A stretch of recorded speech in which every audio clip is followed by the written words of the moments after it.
Bonjour et bienvenue à tous pour ce nouveau cours estival de l'été 2024. Et du coup, aujourd'hui, je vous propose un sujet qui est assez peu évoqué dans les cours et tout ça, mais qui est très important pour connaître, pour savoir, pour s'améliorer aux échecs et savoir bien jouer stratégiquement. C'est la compétence de prendre au bon moment et d'évaluer une capture. Donc déjà, la base des échanges, c'est la valeur des pièces.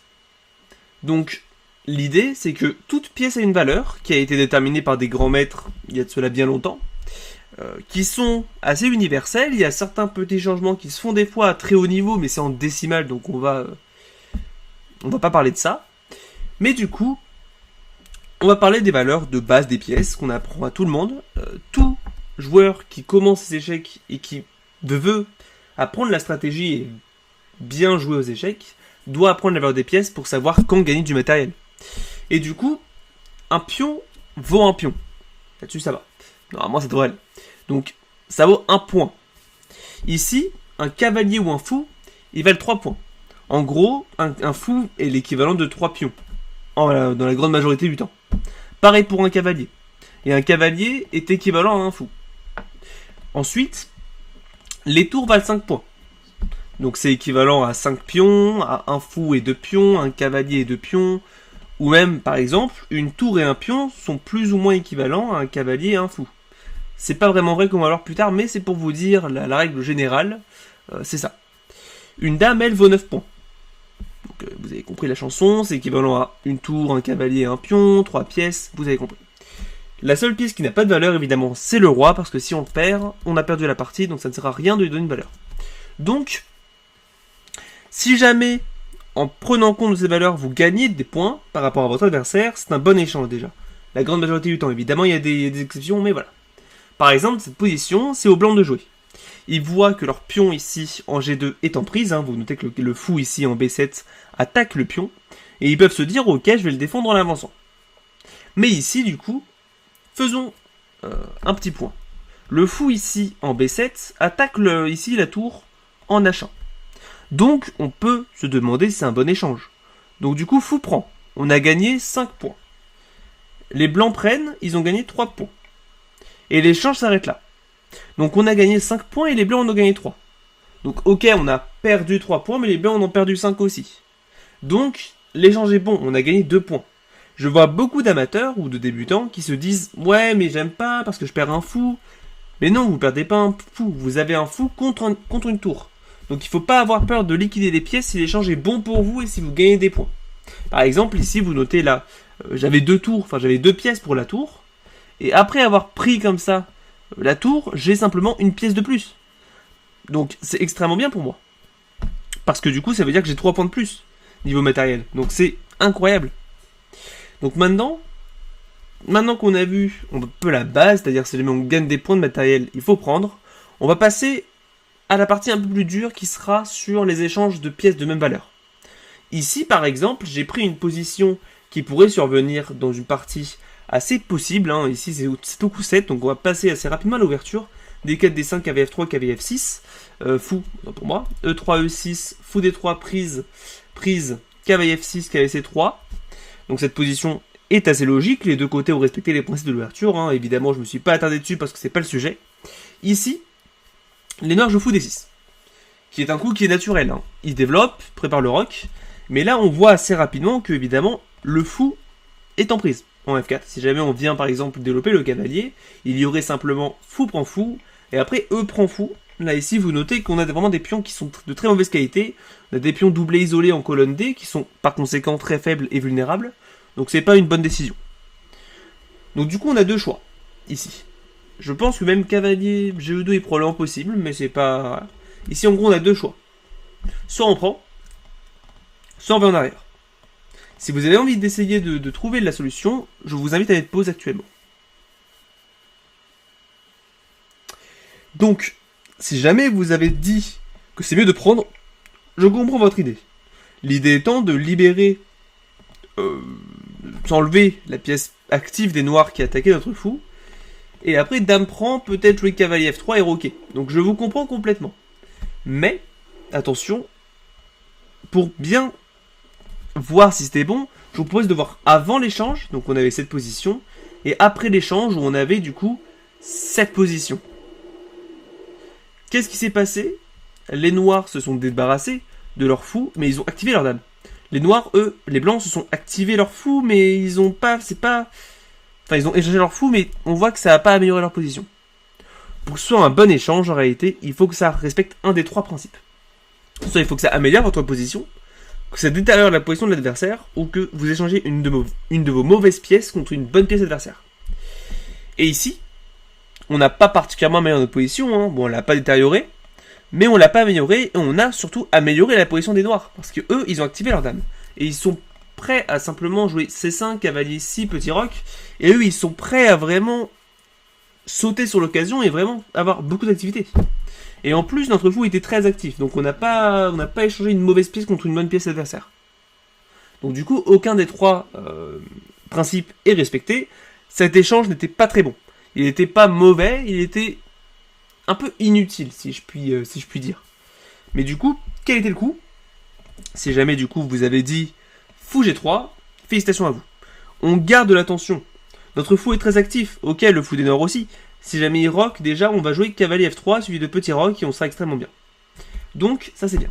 Mais maintenant on peut se dire ok, mais c'est eux qui vont prendre. Sauf que si jamais vous avez décerné que après H prend G3, c'est la tour qui elle vient s'activer, félicitations. J'ajouterais même que du coup le pion en G3 pourrait avoir un rôle offensif plus tard, après un coup par exemple de F4, défendu par le pion, ou même G4, G5, défendu par la dame, F3, G4, G5, vous avez compris que là le pion pourra venir probablement attaquer, avec la tour qui est aussi alignée sur le roi, qui va probablement roquer ici. Donc, si vous avez vu que de ne pas prendre ici était la bonne solution, félicitations à vous.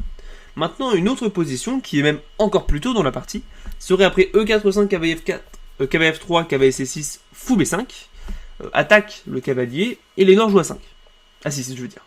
Attaque le fou. Force une réaction. Maintenant, on n'a pas le choix, il va falloir qu'on réagisse, parce que sinon, si jamais par exemple on rock, on perd le fou, ils prennent tout simplement. Donc ici, est-ce qu'on doit revenir en arrière en A4, ou est-ce qu'on doit prendre?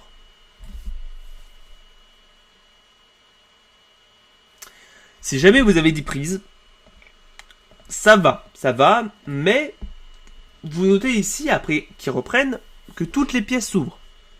Et si jamais vous avez dit qu'il fallait prendre parce que je peux prendre, bah ici il faut faire gaffe à la tactique ici. Et la tactique ici, c'est que ici on se prend un petit piège, c'est-à-dire Dame D4, qui viendrait regagner en fait le matériel avec cette petite fourchette qui est extrêmement connue dans l'espagnol. Donc voilà. Donc l'idée c'est qu'après ça on ne peut pas prendre, hein, on va devoir par exemple roquer. Mais ici, on va encore une fois comparer les positions. On avait cette position avant, tac, et on a cette position après.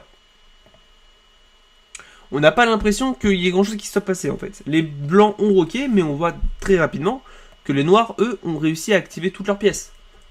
Donc l'échange n'était pas forcément bon, particulièrement parce qu'on a donné la paire de fous, vous notez. Là, on a donné un fou contre un cavalier, les blancs, les noirs ont encore la paire de fous dans une position qui est globalement assez ouverte. Donc c'est une décision assez douteuse ici.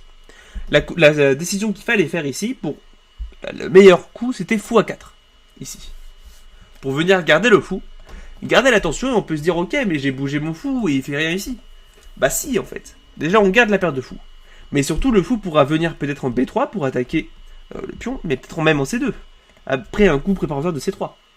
Et ici, après par exemple cavalier F6, petit roc, H6, après petit roc, globalement, ça se joue.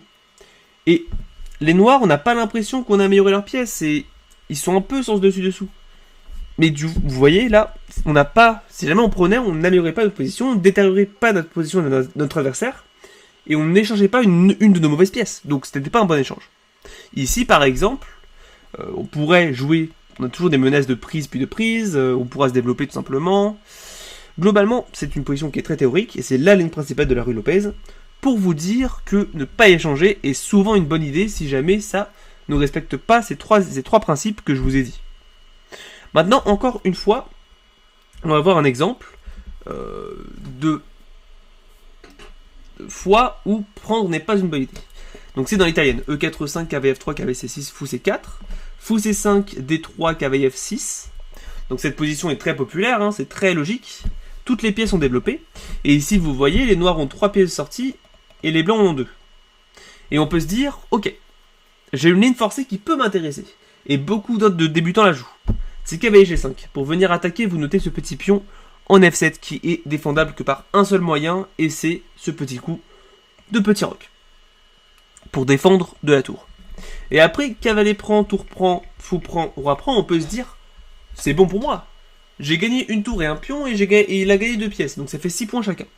Et sur ce, je vous dis, ok, idée intéressante, mais il y a un petit problème.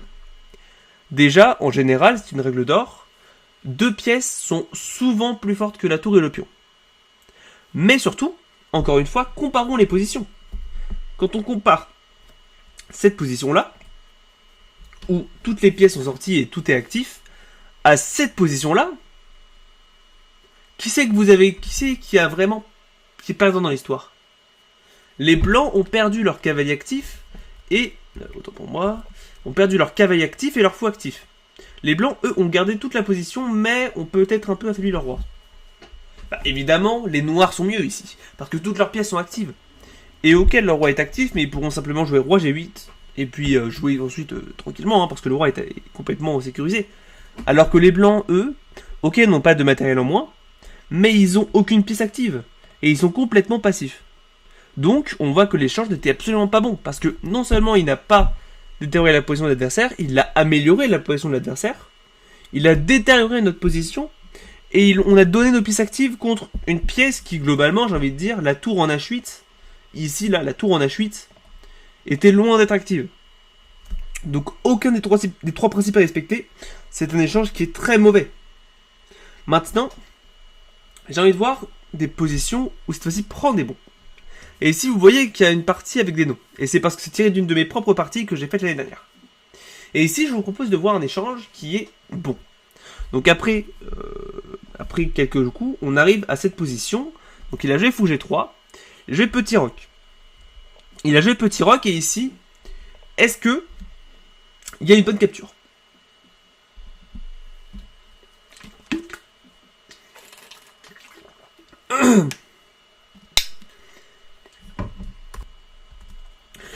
Déjà, examinons la capture fou prend cavalier.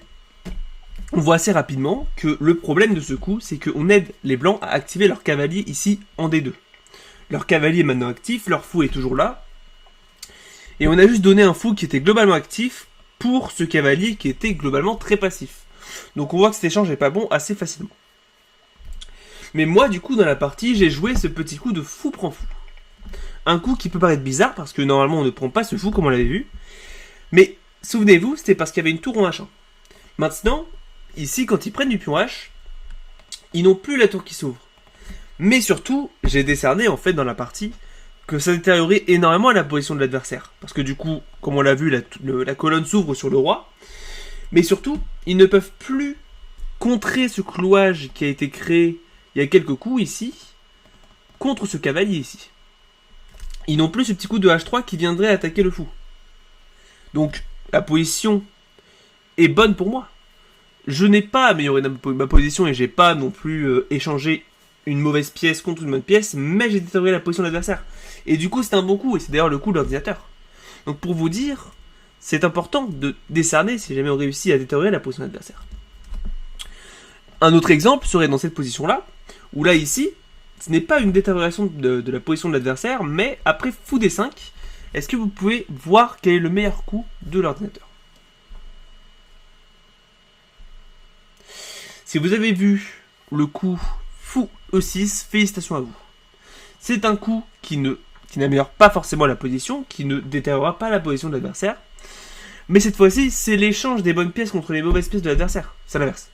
De nos mauvaises pièces contre les bonnes pièces de l'adversaire. Ici, on vient attaquer ce fou qui était un monstre. Hein. Vous notez que là, aucun pion ne peut l'attaquer, il attaque de partout.